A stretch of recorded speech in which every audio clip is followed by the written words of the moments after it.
الله الرحمن الرحيم. ألف لام ميم. تلك آيات الكتاب الحكيم هدى ورحمة للمحسنين الذين يقيمون الصلاة ويؤتون الزكاة وهم بالآخرة هم يوقنون أولئك على هدى من ربهم وأولئك هم المفلحون. ومن الناس من يشتري لهو الحديث ليضل عن سبيل الله بغير علم ويتخذها هزوا أولئك لهم عذاب مهين. وإذا تتلى عليه آياتنا ولى مستكبرا كأن لم يسمعها كأن في أذنيه وقرا فبشره بعذاب أليم. إن الذين آمنوا وعملوا الصالحات لهم جنات النعيم خالدين فيها وعد الله حقا وهو العزيز الحكيم. خلق السماوات بغير عمد ترونها وألقى في الأرض رواسي أن تميد بكم وبث فيها من كل دابة وأنزلنا من السماء ماء فأنبتنا فيها من كل زوج كريم. هذا خلق الله فأروني ماذا خلق الذين من دونه بل الظالمون في ضلال مبين. ولقد آتينا لقمان الحكمة أن اشكر لله ومن يشكر فإنما يشكر لنفسه ومن كفر فإن الله غني حميد. وإذ قال لقمان لابنه وهو يعظه يا بني لا تشرك بالله إن الشرك لظلم عظيم.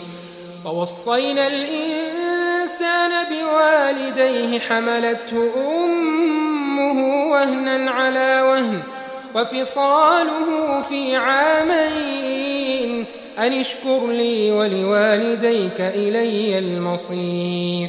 وإن جاهداك على أن تشرك بي ما ليس لك به علم فلا تطعهما وصاحبهما في الدنيا معروفا واتبع سبيل من أناب إلي ثم إلي مرجعكم فأنبئكم بما كنتم تعملون. يا بني إنها إن تك مثقال حبة من خردل فتكن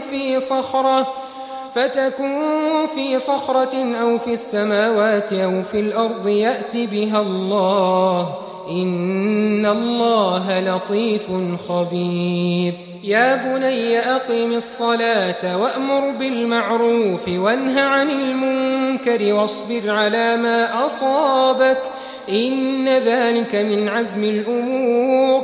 ولا تصعر خدك للناس ولا تمش في الأرض مرحا إن الله لا يحب كل مختال فخور.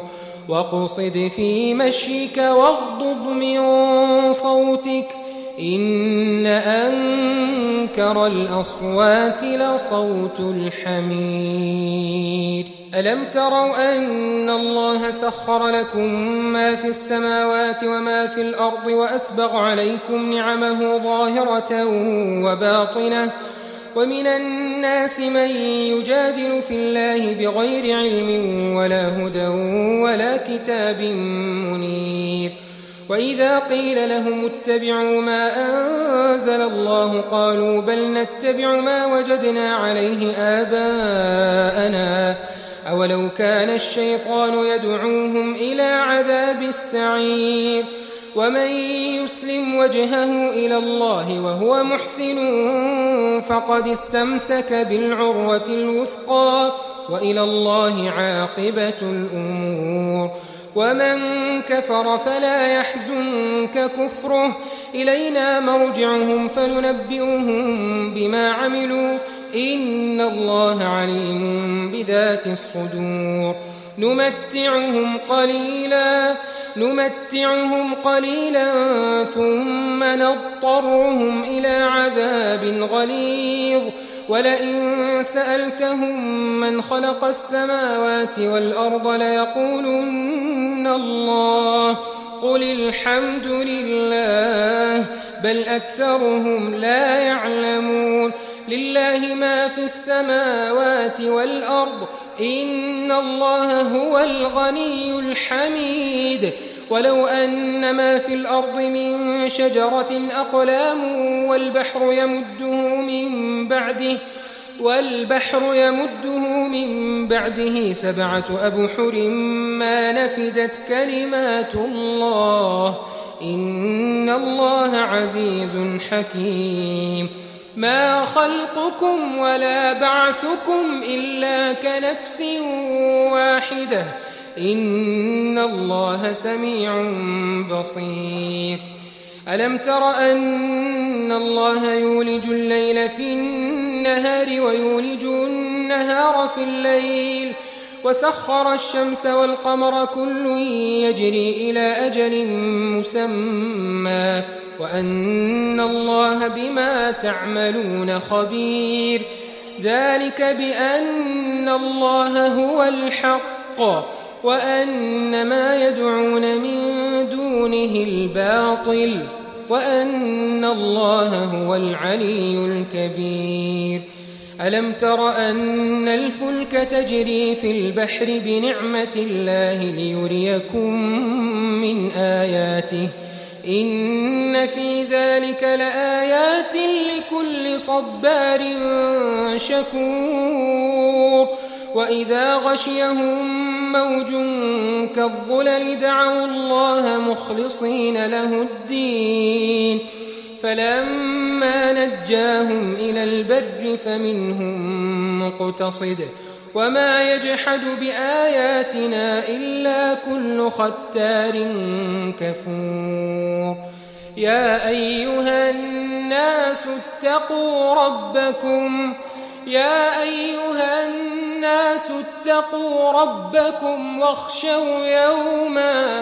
واخشوا يوما لا يجزي والد عن ولده ولا مولود هو جاز عن والده شيئا إن وعد الله حق فلا تغرنكم الحياة الدنيا ولا يغرنكم بالله الغرور إن الله عنده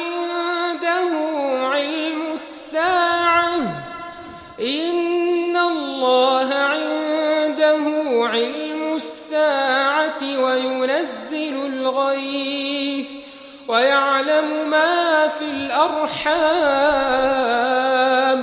وما تدري نفس ماذا تكسب غدا وما تدري نفس بأي أرض تموت إن الله عنده علم الساعة وينزل الغيث ويعلم ما في الأرحام وما تدري نفس ماذا تكسب غدا وما تدري نفس بأي أرض تموت إن الله عليم خبير